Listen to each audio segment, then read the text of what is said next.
True with Guns America, this is the new Colt Python in 357 Magnum with an 8-inch barrel.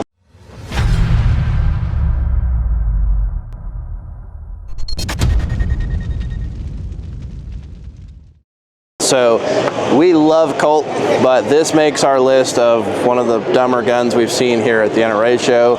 At a certain point, we think you're just compensating for other aspects of your life. It is not optics ready. It's ridiculously long. I don't know what you're going to use this for, honestly. At a certain point, like carry a rifle. It's heavy. It honestly doesn't balance that bad. Like, this is probably pretty shootable. It probably shoots pretty soft, but I don't know. It also might be shooting a 357 mag at like 2,000 feet per second because of this barrel length. So let us know in the comments what you think.